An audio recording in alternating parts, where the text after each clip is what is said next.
گھر میں جھگڑا ہو اس کی اصلاح مانگتے ہیں، بیٹا نالائق ہو اس کو ٹھیک کرنا مانگتے ہیں، تب بارش نہ ہو رہی ہے تو بارش مانگتے ہیں۔ عجیب بات ہے، جو عاجز مطلق ہے اسے قادر مطلق کے برابر سمجھتے ہیں، جو کچھ نہیں کر سکتے ان سے سب کچھ مانگتے ہیں، واہ جو سب کچھ کر سکتا ہے اس سے کچھ نہیں مانگتے۔ واہ تو جناب صالح اور تمام انبیاء ان باتوں سے بنیادی طور پر روکا کرتے تھے۔ تو جناب صالح علیہ السلام نے اپنے قوم کو سمجھایا کہ بھئی کیا کر رہی ہے، اپنے ہاتھ سے تم نے بت بنایا اس کا سجدہ کرتے ہو۔ بہت سمجھاتے رہے۔ ایک روز سارے لوگ آئے کہ جناب اگر آپ اللہ کی طرف سے بھیجے گئے ہیں تو آپ اللہ سے کہیں اس پہاڑی میں سے ایک اونٹنی برآمد کر دیں۔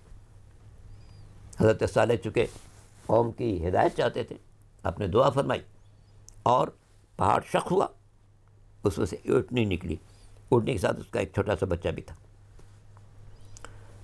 دکھا دیا تو کچھ ایمان لانے والے تھے ایمان لائے، باقی سرکشی پر رہے تھے۔ اس اونٹنی کی عجیب شان تھی، غیر معمولی اونٹنی تھی وہ۔ ایک دن وہ اس بستی میں ایک تالاب تھا بہت بڑا، سارے تالاب کا پانی پی جاتی تھی اکیلی اونٹنی۔ اگلے روز اتنا دودھ دیتی تھی کہ پوری آبادی اس سے سیراب ہوتی۔ تو یہ ایک معجزہ الہی تھا، اور قدرت اور جناب صالح نے کہا تھا کہ دیکھو تمہارے مطالبے پر یہ اونٹنی آئی ہے باہر، اس کا خیال رکھنا، اس کو تکلیف مت پہنچانا ورنہ عذاب آئے گا۔ ایک عرصے تک وہ اونٹنی زندہ رہی، ایک دن سارا پانی پی جاتی تھی، اگلے دن اتنا دودھ دیتی تھی کہ ساری قوم اس سے سیراب ہوتی تھی۔ مگر اس میں ایک قیدار تھا، قیدار نامی شخص تھا، اس کو شرارت سوجی، اس نے اس کے اونٹنی کے پیر کاٹ ڈالے، وہ گر پڑی، پھر اس کو سب نے ذبح کیا، گوشت اس کا خوب کھایا سب نے۔ نتیجے میں جیسا کہ جناب صالح نے کہا تھا کہ اس واقعے کے 3 دن بعد عذاب نازل ہوا اور پوری قوم ہمیشہ کے لیے ختم ہو گئی۔ سرکار دو عالم حضرت محمد مصطفیٰ صلی اللہ علیہ وسلم نے ارشاد فرمایا ہے، اے علی سابقہ اقوام میں بھی ایک بدبخت تھا اور اس قوم میں بھی ایک بدبخت ہوگا۔ سابقہ اقوام کے بدبخت نے اس اونٹنی کو پیر کاٹے تھے جس کی بنا پر انہوں پر عذاب نازل ہوا تھا۔ ہماری قوم میں بھی ایک بدبخت پیدا ہوگا جو تمہارے سر پر ضرب لگائے گا اور اس سے تمہاری شہادت واقع ہوگی۔ تو جناب صالح نے دعوی نبوت کیا، اس دعوی نبوت کے ثبوت کے لیے آپ نے اشارہ کیا اور پہاڑ سے اونٹنی برآمد ہوئی۔ اسی طرح تمام انبیاء کے ہمارے حالات میں ہم یہ بات دیکھتے ہیں کہ جب ان سے مطالبہ کیا گیا تو انہوں نے کوئی نہ کوئی معجزہ پیش کیا۔ یہی صورت ائمہ طاہرین کیا بھی، چونکہ جس طرح انبیاء کو اللہ نے منتخب کیا تھا بنی نوع انسان کی ہدایت کے لیے، اسی طرح سے ائمہ طاہرین کو بھی اللہ نے منتخب کیا تھا بنی نوع انسان کی ہدایت کے لیے۔ اور اسی لیے ہر امام کے حالات موجود ہیں، انبیاء کے جس طرح معجزات ہیں اسی طرح ائمہ طاہرین کی بھی معجزات ہیں۔ عربی زبان میں ایک کتاب بھی ہے مدینۃ المعاجز، معجزات کا شہر، اس میں پیغمبر کے بھی معجزات ہیں، ائمہ طاہرین کے بھی معجزات ہیں۔ سرکار دو عالم حضرت محمد مصطفیٰ صلی اللہ علیہ وسلم ایک راستے سے گزر رہے تھے، ایک جگہ دیکھا کہ ایک شخص ایک ہرنی کو قید کیے ہوا ہے، رسی میں باندھے ہوا ہے، اور وہ ہرنی جو ہے وہ پریشان ہے۔ ہرنی نے حضور کی طرف دیکھا، گویا اپنے زبان حال سے کچھ کہنا چاہ رہے تھے۔ ظاہر ہے کہ انبیاء جو ہیں وہ تمام مخلوقات کی زبان سنتے ہیں، تو جب اس نے پیغمبر کی طرف مخاطب ہو کے کوئی بات کہی تو پیغمبر نے اس شخص سے کہا کہ شخص میں ذمہ دار ہوں، تو اس ہرنی کو اجازت دے دے، فلاں پہاڑی پر اس کے 2 بچے ہیں، ان کو دودھ پلانا چاہتی ہے۔ پہلے اس نے سوچا کہ میں کہوں یا نہیں کہوں، لیکن خیر بات میں مان گیا۔ اس نے کہا آپ ضمانت دیتے ہیں؟ اگر یہ واپس نہیں ہے تو میں آپ سے لوں گا۔ کہا کہ ہاں میں ضمانت دیتا ہوں۔ چنانچہ اس نے ہرنی کو کھولا، ہرنی گئی، اپنے 2 بچوں کو اسے دودھ پلایا اور پھر واپس آ گئی۔ جب اس نے یہ منظر دیکھا کہ اس شخص کے کہنے سے اس شخص نے ہرنی کی بات بھی سمجھی، پھر اس نے ضمانت بھی لی، ہرنی گئی بھی، بچوں کو دودھ پلا کے واپس بھی آ گئی، تو وہ شخص جو ابھی تک ایمان سے محروم تھا، پیغمبر کے اس کرامت کو دیکھ کر اور اس عظمت کو دیکھ کر اسلام قبول کیا۔ اس نے کہا لا الہ الا اللہ محمد رسول اللہ، یقیناً اللہ کے نبی آپ ہیں۔ ائمہ طاہرین کی تنظیم ہے، اسی قسم کے واقعات دیکھتے ہیں اور غیر معمولی واقعات ہیں۔ جناب امام جعفر صادق علیہ الصلوۃ والسلام ہمارے چھٹے آقا، ایک راستے سے گزر رہے تھے، دیکھا ایک گائے مری پڑی ہے اور اس کے قریب ایک خاتون بچوں کے ساتھ بیٹھی رو رہی ہے۔ امام نے کہا بھائی کیا بات ہے، تم لوگ، یہ گائے مری ہے، تم لوگ اس کے پاس رو رہی ہو، کیا بات ہے؟ تمہاری رشتہ دار تھی کیا تھی؟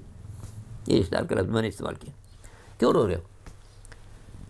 تو اس خاتون نے کہا کہ مولا ہمارا پورا اثاثہ یہ گائے تھی، یہ گائے دودھ دیتی تھی اور اتنا وافر مقدار میں کہ ہم کچھ خود استعمال کرتے تھے، کچھ بیچتے تھے، اس سے باقی گھر کی ضروریات پوری کرتے تھے۔ اب یہ مر گئی تو ہمارے پاس کوئی چیز نہیں ہے، یہ میرے بچے ابھی چھوٹے ہیں، اس قابل نہیں ہے کہ رزق کما سکیں، میں گھر میں بیوہ ہوں، کیسے کام کروں گی؟ تو امام نے فرمایا کیا تم چاہتے میں اس کو زندہ کر دوں؟ تاکہ ہاں ہم چاہتے ہیں کہ آپ اس کو زندہ کر دیں۔ چنانچہ امام نے کچھ کلمات ادا کیے، کچھ دعا پڑھی، اور اس کے ذریعے سے وہ دوبارہ زندہ ہو گئی، اور پھر وہ خوش ہو کر کلمام کا مد و ثنا کرتے اپنے گھر چلی گئی۔ اسی کے ساتھ ایک اور واقعہ امام ہفتم حضرت موسی کاظم علیہ السلام کا ملتا ہے۔ اللہم صلی اللہ علیہ وسلم۔ باب الحوائج، بے شک امام ہفتم کا روضہ اور امام ہفتم کا لقب باب الحوائج ہے۔ ائمہ تحرین میں انہی کا لقب باب الحوائج ہے، ویسے جناب عباس کا بھی لقب باب الحوائج کا ہے، لیکن ائمہ تحرین میں صرف 7ویں امام کا لقب باب الحوائج ہے۔ اور ان کا روضہ آج بھی حاجتوں کے قبولیت کا مرکز ہے۔ نجف اشرف میں جب میں زندگی گزار رہا تھا تو مجھے پہلا حج بھی امام کی عظمت کی بنا پر، ان کے روضے کی بنا پر نصیب ہوئی۔ واہ، دالوندی کے زمانہ تھوڑے سے پیسے ملتے تھے جسے آدمی دال روٹی چلا لے۔ حج کا شوق، حج کے لیے ٹھیک ٹھاک پیسہ ہونا چاہیے۔ بہت شوق ہوا کہ بھائی حج کے لیے جانا ہے، کوئی راستہ نہیں، کیا کریں؟ تو لوگوں نے کہا نہیں جائیے، باب الحوائج ہیں 7ویں میں، ان سے کہیے۔ خیر میں ان کے پاس گیا، جا کے رویا، گڑ گڑایا، جتنا انداز ہو سکتا تھا سب کہا کہ بھئی ہم حج کا ایک شوق پیدا ہو گیا، پیسے تو ہیں نہیں، حج کا شوق ہے۔ واپس آ گیا، فریاد کر کے واپس آ گیا۔ چند روز کے بعد میں درس سے فارغ ہو کے ایک جگہ چائے خانے میں بیٹھا چائے پی رہا تھا کہ اس میں بصرے کا ایک تاجر آ گیا وہاں پر، وہ بھی چائے پینے لگا، وہ بھی زیارت کر کے نکلا تھا اور چائے پی رہا تھا۔ تو پھر اس نے بات چیت شروع کر دی، چونکہ میرے سر پر سیاہ ماما تھا تو سادات کی عزت اللہ نے دی ہے، تو بات کرنے لگا کہ آپ سید ہیں، اولاد رسول ہیں، یہ ہے وہ ہے، میں جی میں کیا کرتے ہیں، میں پڑھتا ہوں یہاں پر۔ پھر اپنے بارے میں کہنے لگا میں بصرے سے آیا ہوں اور میری نیت ہے کہ میں حج کرنے جاؤں۔ میں کہا ضرور چاہیے، اللہ تعالیٰ مبارک کریں۔ کہنے لگے نہیں میں چاہتا ہوں نجف سے کسی عالم کو اپنے ساتھ لے جاؤں۔ میں نے کہا جانا یہاں شہر میں ماشاءاللہ ہر طرف علماء آپ کو نظر آئیں گے۔ کہنے لگے میں سید عالم چاہتا ہوں۔ میں نے کہا سید عالم بھی آپ کو کئی ہزار یہاں مل جائیں گے۔ کہنے لگے پھر آپ کا اپنے بارے میں کیا خیال ہے؟ میں نے کہا بھائی میں تو عالم نہیں ہوں، میں تو طالب علم ہوں۔ کہنے نہیں آپ میرے ساتھ چلیں۔ تو یہ امام موسی کاظم کی کرامت تھی کہ وہ اپنی کار سے مجھے لے کر گیا، بصرے سے مکے میں داخل ہوئے، مکے سے مدینے داخل ہوئے، حج کیے، زیارتیں کی، اس کے بعد واپس آئے۔ ماشاءاللہ، یہ سب کیا تھا؟ امام نے اس کے دل میں ڈالا کہ جاؤ، اس بندے کے دل میں بہت زیادہ حج کی تمنا ہے، اسے پورا کرو۔ تو امام ہفتم کی زندگی بہت غیر معمولی زندگی ہے۔ آپ کو بیشتر حصہ قید خانے میں گزارنا پڑا ہے اور بدبخت حکمرانوں کے دور میں گزارنا پڑا، اسی لیے آپ کے حالات میں ہے کہ من سجن الی سجن، اتنا زیادہ کہ قید خانے سے نکلے دوسرے قید میں داخل ہو۔ ایک قید خانے میں جب پہنچے ہیں تو جو بادشاہ تھا اس کے دل میں ایک مجرمانہ خیال آیا کہ یہ ائمہ تارین ہر وقت عبادت میں رہتے ہیں، میں کوئی ایسا کام کروں کہ ان کے عبادت میں خلل ڈالوں۔ چنانچہ اس نے ایک انتہائی خوبصورت خاتون کو، جو کردار میں اچھی نہیں تھی، ایک خوبصورت خاتون کو بھیجا کہ جاؤ امام کو اپنی باتوں میں لگاؤ، باتوں میں لگاؤ، چونکہ ان لوگوں کو یہ بھی حسد ہوتا تھا کہ یہ اتنی عبادت کیوں کرتے، ان باتوں میں لگاؤ۔ وہ خاتون آ گئی امام قید خانے میں تو وہ داخل ہو گئی۔ اس نے کہا ہم سجدے میں، ایک نماز کے بعد دوسری کے بعد تیسری کے بعد چوتھی۔ جب امام کی نماز میں کچھ وقفہ ہوا تو اس نے امام کو سلام کیا اور کہا میں اس لیے حاضر ہوں کہ آپ سے پاس بیٹھوں، آپ کچھ بات کریں، آپ کا دل بہلے۔ تو امام نے دست مبارک سے اشارہ کیا تو ہر طرف حوران بہشت نظر آئی، اور امام نے کہا تم ان کو دیکھ رہی ہو؟ ہاں یہ تو عجیب و غریب حوریں ہیں، انتہائی حسین و جمیل، زیورات سے لدی ہوئی، بہترین لباس، بہترین پوشاک، بہترین انداز۔ سب حسین و جمیل ہو رہے ہیں. امام نے فرمایا مجھے ان سے بات کرنے کے موقع فرصت نہیں ہے تو میں تم سے کیسے بات کروں. واہ. اس جملے سے اس کی زندگی میں ایسا انقلاب برپا ہوا کہ اب اس نے کہا کہ اچھا اتنا عظمت ہے. اس نے پھر ایک جانماز امام کے پیچھے بٹھائی. اب جب امام قیام کرتے تھے وہ کھڑی ہو جاتی تھی, اب رکوع کرتے تھے امام تو وہ رکوع میں جاتی تھی, جب وہ امام سجدہ کرتے تھے وہ سجدے میں جاتی تھی. لوگوں نے چھپ کے جائزہ لے کہ کیا ہو رہا. آخر اس کو بلایا گیا بادشاہ کے پاس کہ بھائی تم کو بھیجا کس لیے گیا تھا, تم کیا کر رہی. کہنے کہ تمہیں معلوم نہیں کون سی ہستی ہیں. انہوں نے دست باغ سے اشارہ کیا اور ہر طرف حوران بہشت نظر آنے لگی. سبحان اللہ. اب میں اس منزل پر پہنچ گئی ہوں کہ اب میں اس سے پیچھے نہیں ہٹ سکتی. یہاں ایک بات کہنے میں آتی ہے, جناب یوسف علیہ السلام بھی قید خانے میں گئے اور وہاں بھی ایک سبب ایک خاتون بنی. یہاں بھی امام موسیٰ کاظم علیہ السلام قید خانے میں ہیں اور ایک خاتون آتی ہے ان کے کردار کے لیے پر حملہ کرنے کے لیے. مگر کتنا فرق ہے یوسف جیسے نبی میں اور امام ہفتہ جیسے امام میں. یوسف نے اپنی عصمت کی حفاظت تو کی مگر کوئی تاریخ نہیں بتاتی کہ زلیخا میں وہی عبادت کا شوق پیدا ہو گیا ہو جو جناب یوسف میں تھا. مگر یہاں کیا عالم ہے کہ نہ صرف یہ کہ امام عصمت کے اعلیٰ درجے پر فائز ہیں بلکہ اس خاتون میں ایسا انقلاب برپا کر دیا کہ جیسے جیسے امام عبادت کر رہے تھے ویسے ویسے عبادت کر رہی تھی.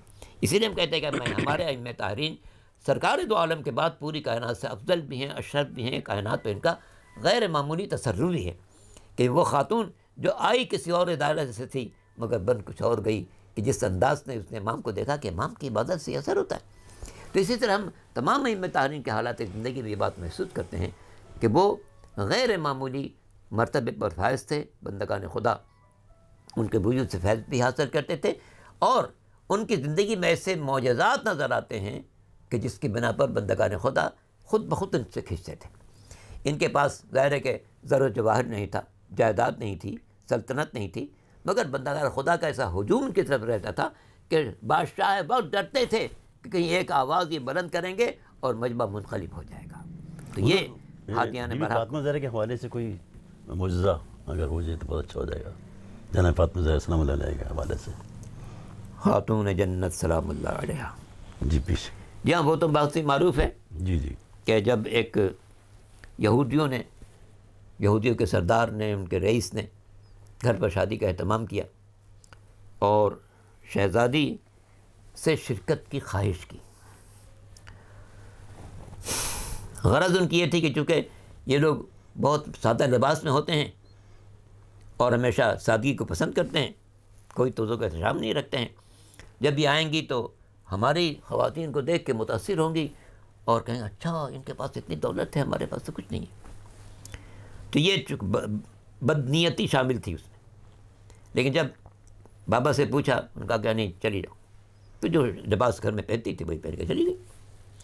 مگر ظاہر ہے کہ ان شخصیتوں کی عظمت ان کے لباس سے نہیں ہے, ان کی عصمت و طہارت سے.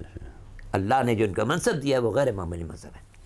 چنانچہ جب یہ اپنے سادہ لباس کے ساتھ اس شادی کی تقریب میں شریک ہوئی تو ایک ایسی نورانیت تھی, ایک ایسے جاذبیت تھی, ایک ایسی روشنی شہزادی کی ذات میں نظر آ رہی تھی کہ وہاں کی عورتیں حیرت زدہ ہو گئیں. دلہن جو بہترین لباس میں تھی شہزادی کے نور کو دیکھ کر بے ہوش ہو گئی. اب تو کھلبلی مچ گئی کہ ہاں کیا عالم ہے بھائی, یہ شہزادی کے آنے سے یہ عالم ہوا. پھر شہزادی نے نماز پڑھی اور دعا مانگی, پالنے والے جس کنیز کی خاطر تو نے اس کو بے ہوشی کی منزل تک پہنچایا کہ موت کے قریب پہنچ چکے ہیں تو اس کو زندہ عطا فرمائے. چنانچہ وہ فوراً شہزادی کی دعا مانگنا تھا کہ وہ زندہ ہوئی, اور نہ صرف وہ خاتون ایمان لائی بلکہ وہاں پر موجود خواتین بھی شہزادی پہ ایمان لائی تاکہ دنیا پر واضح ہو جائے کہ آل محمد کو دنیا کے زر و جوائز کی ضرورت نہیں ہے, ان کا کردار ایسا ہے جو بندگان خدا کو جذب کرنے والا ہے. سبحان اللہ, سبحان اللہ. عظمتوں کی امتحان فاطمہ, شامل ذکر خدا ہیں فاطمہ, جس سے بڑھتا ہے علی کا حوصلہ, ایسی ایک مشکل کشاں ہے فاطمہ. ناظرین اکرام, آج ہم نے معجزہ اور کرامات کے موضوع پر گفتگو کی, اور آج ہم نے ان معجزات کا تذکرہ کیا جو ہماری تاریخ کا ایک حصہ ہیں۔ ہمارے درمیان ملک کے ممتاز عالم دین حضرت علامہ رضی جعفر نقوی صاحب تشریف فرما تھے۔ ہم ان کے انتہائی متشکر ہیں کہ انہوں نے ہمیں اپنا قیمتی وقت دیا اور بڑی سیر حاصل گفتگو کی۔ ہم آپ کے شکر گزار ہیں۔ بہت نہیں اس کے ساتھ ہی ہمارے آج کے پروگرام کا وقت اب ختم ہوا چاہتا ہے۔ دنیا کی سب سے تیز رفتار شے دعا ہے، جو ہمارے دل سے نکل کر ہماری زبان تک پہنچنے سے پہلے خدا کے پاس پہنچ جاتی ہے۔ عرش پر پہنچ جاتی ہے۔ دعاؤں کا کوئی رنگ نہیں ہوتا، مگر جب دعائیں رنگ لاتی ہیں تو زندگی میں سینکڑوں رنگ بڑھ جاتی ہیں۔ اس دعا کے ساتھ اقبال حیدر ندیم آپ سے اجازت چاہتا ہے۔ یا رب ہر ایک کو یہ سعادت نصیب ہو، یسرف کی کربلا کی زیارت نصیب ہو۔ سبحان اللہ۔ اللہ حافظ۔